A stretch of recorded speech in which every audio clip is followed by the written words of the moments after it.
ഇപ്പോൾ ഈ ഇൻവെസ്റ്റ്മെൻറ്റ് സംബന്ധിച്ച് വന്ന ഒരു കോൺട്രവേഴ്സി കഴിഞ്ഞപ്പോൾ എല്ലാവർക്കും മനസ്സിലായില്ലേ, ഇത് ശരിക്കും യു ഡി എഫിൻ്റെ കാലത്ത് ഇടതുപക്ഷം ഒന്ന് സഹകരിച്ചിരുന്നു എങ്കിൽ വളരെ വ്യത്യാസം ഉണ്ടാകുമായിരുന്നു എന്നുള്ളത് എല്ലാവർക്കും ബോധ്യമായി. അതാണ്ടായത്. കാരണം മാത്രമല്ല, നിലവിലുള്ള ഒരുപാട് കാര്യങ്ങൾ കേരളത്തിൽ നടന്നത് യു ഡി എഫിൻ്റെ കാലത്താണ്. എമർജിങ് കേരളയും ജിമ്മും ഒക്കെ വന്ന് ഞാൻ പറയട്ടെ, ഈ സ്റ്റാർട്ടപ്പ് തന്നെ അതിൽ കൂടുതൽ പറയാനുണ്ട്. എറണാകുളത്ത് പിന്നെ അവർ വിളിച്ച മീറ്റിൽ ഞങ്ങൾ പങ്കെടുക്കുന്നുണ്ട്. അതിൽ അതിൻ്റെ കംപ്ലീറ്റ് ഫാക്ട്സ് ആൻഡ് ഫിഗേഴ്സ് നമുക്ക് പറയാൻ കഴിയും. അങ്ങനെ ഒരു സാധനം തന്നെ ഇന്ത്യ രാജ്യത്ത് ഇല്ലാത്ത കാലത്ത് അത് കൊണ്ടുവന്നത് യു ഡി എഫാണ്. മറ്റു സംസ്ഥാനങ്ങൾ ഇവിടെ വന്ന് കോപ്പി ചെയ്യേ അത് ഈ സ്റ്റാർട്ടപ്പുകൾ. അതിൻ്റെ നിങ്ങളതിൽ മീഡിയ റിപ്പോർട്ട് ഉണ്ടാവുമല്ലോ, 2015 മീഡിയ റിപ്പോർട്ട് ഉണ്ടാവും. ഫയലെടുത്ത് നിങ്ങൾ നോക്കിയാൽ മതി. ഇന്ത്യയിൽ ആദ്യമായി സ്റ്റാർട്ടപ്പ് എന്ന ആശയം കൊണ്ടുവന്നത് യു ഡി എഫ് ആണ്. അത് സംബന്ധിച്ച അജണ്ട ക്യാബിനറ്റിൽ കൊണ്ടുപോയത് എനിക്ക് ഓർമ്മയുണ്ട്. ഞാൻ നിയമസഭയിൽ പ്രസംഗിച്ചത് എനിക്ക് ഓർമ്മയുണ്ട്. അന്ന് ഇന്ത്യ രാജ്യത്ത് ഈ സാധനം തന്നെ ഉണ്ടായിരുന്നില്ല, സ്റ്റാർട്ടപ്പുകൾ. അന്ന് ഇന്ത്യയിൽ ഉള്ള ഏക സ്റ്റേറ്റ് കേരളമാണ്. മാത്രമല്ല, ഇത് സംബന്ധിച്ച് ഏറ്റവും പെർഫോം ചെയ്ത സ്റ്റേറ്റും കേരളമാണ്. പിന്നെ 10 കൊല്ലം കിട്ടിയപ്പോൾ ഒരിത്തിരി അത് ചെയ്തു എന്നുള്ളത് വെച്ച് അതിൽ സർവീസും ഒക്കെ കൂട്ടി ചേർത്ത് ഇനി അവിടെ പറയാം. ഇപ്പോൾ കൂടുതൽ ഞാൻ പറയുന്നില്ല.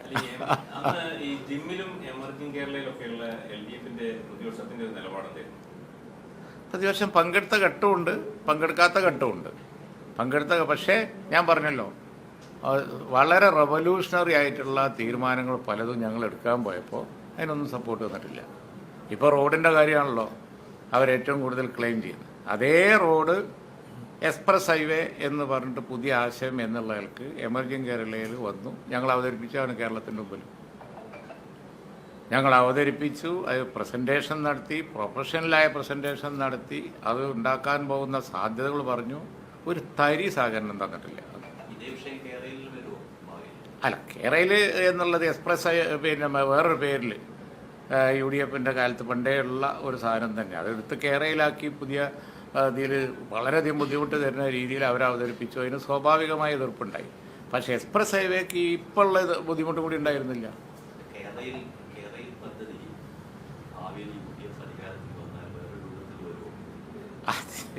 അതിപ്പോൾ പറയാൻ കഴിയില്ല. കാരണം കേരയിൽ പദ്ധതിയെ സംബന്ധിച്ച് വന്ന ഡൗട്ട് എന്ന് പറഞ്ഞത് അതിൻ്റെ ഫീസിബിലിറ്റിയാണ്. ഒരു എക്സ്ക്ലൂസീവ് റെയിൽ വേണോ കേരളത്തിൻ്റെ കാലാവസ്ഥയിൽ, ഇവിടുത്തെ ഈ ഫ്ലഡ് സിറ്റുവേഷനിൽ എന്നൊക്കെയുള്ള കുറച്ച് പാരിസ്ഥിതിക പ്രശ്നങ്ങളും അതിൻ്റെ ഫീസിബിലിറ്റിയും ഒക്കെ.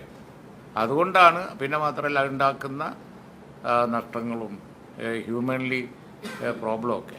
മറ്റേ എക്സ്പ്രസ് ഹൈവേക്കൊന്നും അതുണ്ടായിരുന്നില്ല. ഞങ്ങൾ കൊണ്ടുവന്നത് ഇപ്പോഴത്തേനേക്കാൾ പ്രയാസം കുറവായിരുന്നു. ഇപ്പോഴത്തെ റോഡ് നിലവിലുള്ള ഒരുപാട് ക്രിയേറ്റ് ചെയ്ത അസറ്റുകൾ നഷ്ടപ്പെടുത്തിയിട്ടുണ്ട്. പക്ഷേ അത് വേറൊരു ഇത്രയും നഷ്ടം വരുത്താത്ത രീതിയിൽ ഞങ്ങൾ പ്രസൻറ്റ് ചെയ്തിരുന്നു. അന്ന് അവർ ഒരു പോസിറ്റീവ് സ്റ്റെപ്പ് എടുത്തില്ല. ഈ ശശി തരൂരിന്റെ വിവാദം ഉണ്ടായതിനു ശേഷം ഇപ്പോൾ ഡാറ്റ വെച്ചിട്ടാണോ തർക്കം? ശശി തരൂർ ഡാറ്റ പരിശോധിക്കാതെയാണ് പറഞ്ഞ ആരോപണം. ഡാറ്റ പരിശോധിച്ചതിന് ശേഷം ഡാറ്റ കൃത്യമായിട്ട് കൊടുക്കാൻ പറ്റുന്ന ഒരാൾ താങ്കളാണ്. വിവാദം ഉണ്ടായതിനു ശേഷം ശശി തരൂർ ബന്ധപ്പെട്ടിരുന്നു? ഇതിന്റെ ഇല്ല, ഞങ്ങൾ ഈ കോൺട്രവേഴ്സി വന്നതിന് ശേഷം പരസ്പരം സംസാരിച്ചിട്ടില്ല. പക്ഷേ ഒരു കാര്യമുണ്ട്, ഞങ്ങളെപ്പോഴും സംസാരിക്കാറുണ്ട്. ഇത് സംബന്ധിച്ചുള്ള പിന്നെ ഇൻവെസ്റ്റ്മെൻറ്റും അതുപോലെ തന്നെ അറ്റ്മോസ്ഫിയറൊക്കെ സംബന്ധിച്ചുള്ള ഡിബേറ്റും ചർച്ചകളൊക്കെ നടക്കാറുണ്ട്. അത് സംബന്ധിച്ച് ഒരു അക്കാഡമിക് ഡിസ്കഷൻ വന്ന് ഞങ്ങൾ കൺവിൻസ് ചെയ്തിട്ടുണ്ട് എന്നാണ് എൻ്റെ അഭിപ്രായം. കാരണം യു ഡി എഫ് ആണ് ഇവിടെ ഈ പറഞ്ഞതുപോലെ. ഇപ്പോൾ കാക്കനാട് ഒരു ഉദാഹരണമായിട്ട് എടുത്താൽ മതി. ഞങ്ങൾ പറഞ്ഞു കഴിഞ്ഞാൽ ആർക്കെങ്കിലും ചാലഞ്ച് ചെയ്യാൻ പറ്റുമോ? കാക്കനാട് 2001 ഗവൺമെൻറ് വരെ ഒന്നും ഉണ്ടായിരുന്നില്ല. അത് ഞങ്ങളാണ് 10 മാസം കൊണ്ട് ഇൻഫോ പാർക്ക് കംപ്ലീറ്റ് ചെയ്തിട്ട് ആർക്കെങ്കിലും തർക്കിക്കാൻ പറ്റുമോ? IT ഡെസ്റ്റിനേഷനാക്കി കൊച്ചിയെ മാറ്റിയത് ഞങ്ങളാണ്. സ്ക്രാച്ചിൽ നിന്നുണ്ടാക്കിയതാണ് ഞങ്ങൾ. അതുപോലെ എന്തെല്ലാം കാര്യങ്ങൾ നമ്മൾ പിന്നെ ചെയ്തതാണ്. പക്ഷേ എഡ്യൂക്കേഷൻ ഓപ്പൺ ചെയ്തത്. ഇപ്പോൾ സ്റ്റാർട്ടപ്പുകളെ പറ്റി പറയുന്നു. എങ്ങനെയെങ്കിലും ഒരു എഞ്ചിനീയറിംഗ് സ്റ്റുഡൻറ്റോ അല്ലെങ്കിൽ ടെക്നോളജി പഠിച്ച പിന്നെ കുട്ടിയോ ഇല്ലാതെ, ചെറുപ്പക്കാരനോ ചെറുപ്പക്കാരിയോ ഇല്ലാതെ എങ്ങനെ സ്റ്റാർട്ടപ്പ് ഉണ്ടാവും? പുതിയ ഐഡിയാസ് ഉണ്ടാവും?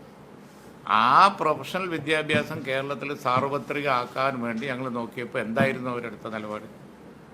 അപ്പോൾ ഞാനതാ അന്ന് 2 ദിവസം മുമ്പ് പറഞ്ഞു, ഇപ്പോൾ പശ്ചാത്താപം ഉണ്ടായത് നന്നായി എന്നുള്ളത്. മാറ്റം വരുന്നത് ആർക്കായാലും നല്ലതാണ്, അവർക്ക് മാറ്റം വരട്ടെ.